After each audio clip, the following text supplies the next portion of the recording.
Now, why would I tell a singer to shout? Surely that makes no sense, unless it does. And how does vomit position, straining to poop, and sex doll face come into it? Let's find out.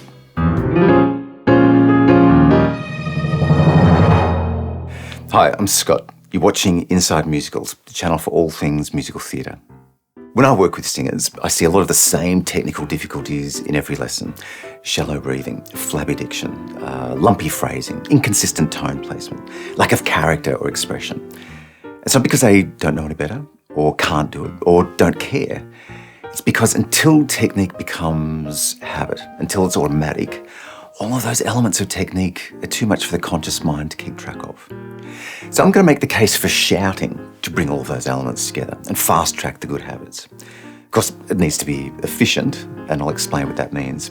So here are 5 reasons to shout to be a better singer. But remember, shouting's not the goal, it's the stepping stone. Now, the number 1 reason for shouting is efficiency, knowing where to put our effort. And we're going to spend a little bit of time on this because it sets us up for the other points. Now, I like to think of the vocal folds as a pressure regulating valve. It's not a perfect analogy, but I like the idea that they're the only resistance to the breath and that we can build up pressure behind them, because without pressure we only have a croak, and that the rest of the mechanism is relaxed. So relaxed shouting, and no, it's not a contradiction, is volume without strain or intensity without tension, and that's efficiency. Problem is, a lot of people shout on loud whisper. No, stop it! Or as I like to call it, straining to poop. Vulgar, I know, but you're going to remember it now. It's like putting the brakes and the accelerator on at the same time because we're stifling that shout. And that straining to poop sound tells us the vocal folds are close enough to create friction, but either not close enough or too tense to vibrate freely on pitch.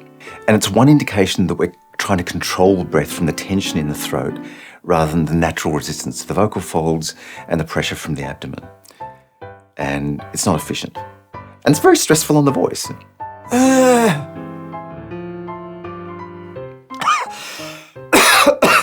hurts.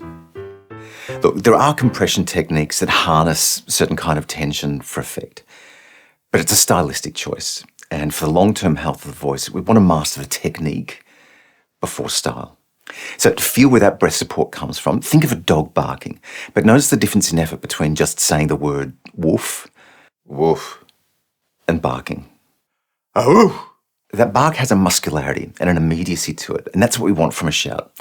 Problem is, as you might have noticed, that bark is a little scrapey.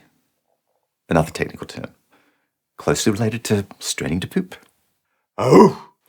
But curiously, most of us tend to bypass that scrapiness when we yap, or pant, or even laugh. They all come from that same place of support, but we tend to leave a bit more space in the throat. So to consciously feel that space without tension, think of a yawn to lift the soft palate.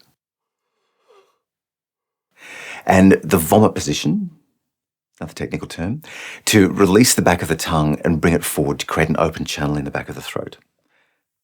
Hence, vomit position. So don't worry about how it looks at this point, as long as it feels relaxed and it sounds open. Ah, ah, ah. Vomit position. And if it helps, I like to picture the vocal folds as doors on the horizontal that come together gently, and the soft palate and the tongue as doors on the vertical that generally keep out of the way in the open position. Now, let's give that a bit of drama and intensity on the word aha. Just make sure there's no glottal and you're as slack-jawed as possible. Aha, aha, aha. And that's about all the intensity we need for a shout. But one more thing. There's always one more thing. If you find yourself pulling the cheeks back on that aha, you're creating tension in the jaw and the throat. So to release that, to counter that, we need sex doll face. You're welcome. It's all class with me. And sex doll face is everything we've already done, but we're bringing the lips forward and relaxed. You could even add vapid-looking eyes if you want, just for the fun of it. Aha! Sex doll face. And you shall never forget it.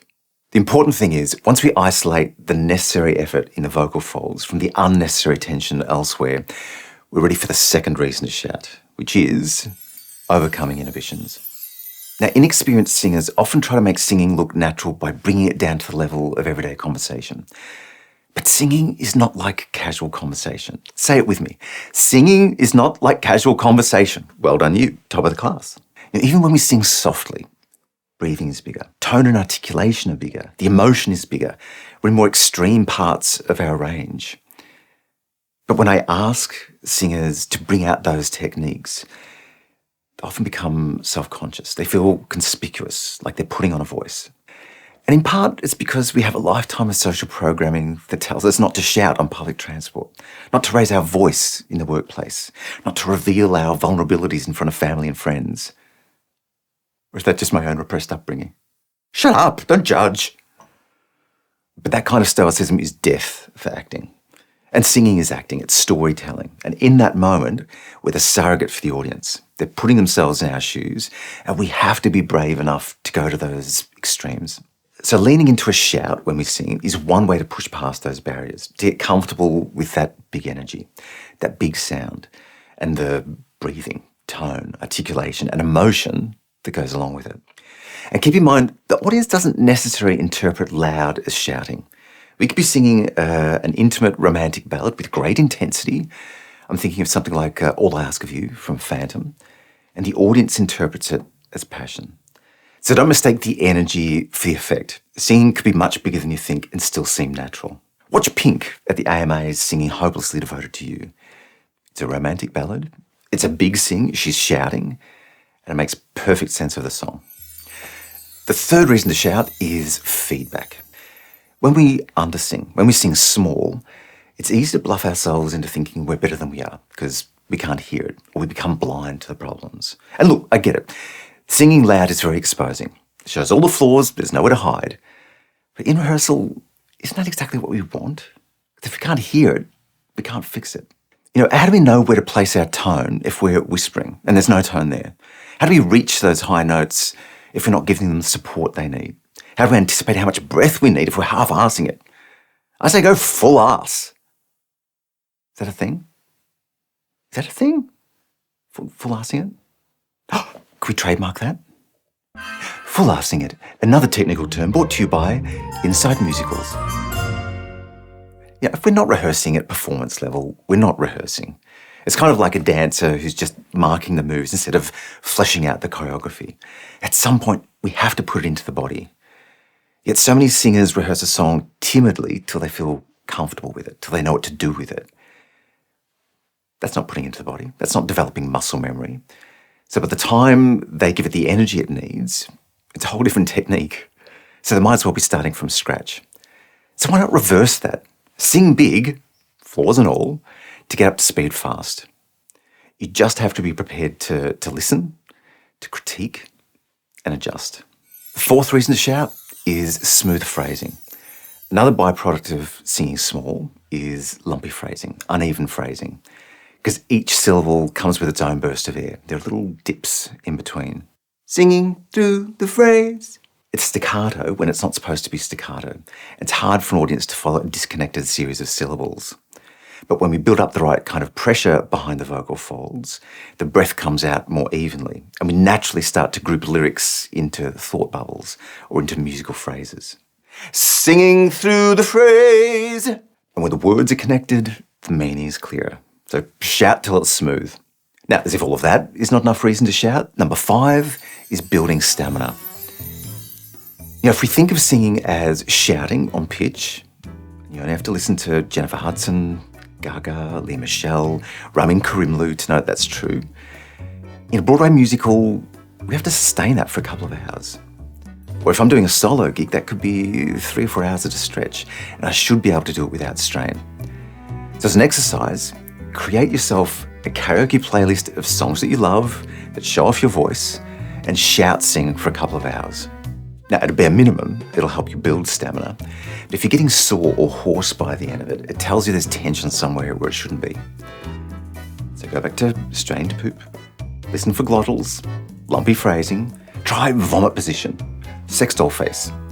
Because while it may seem ironic that singing with a bit more effort is easier than singing small, it's simply because it's usually more efficient. Does all of that mean we should only ever sing loudly? No. But once we've developed the 3 C's of confidence, coordination, control, we can bring back the intensity without losing the benefits of the shout. But then there is something about singing full ass on a stage that gives us the confidence to claim that space and to know that we sound good. That if we don't sound good, we can do something about it. So how else does shouting help you be a better singer? Leave me a comment. But for now, thank you so much for watching. It's been fun. A little filthy, but fun. Get out there. Be brilliant.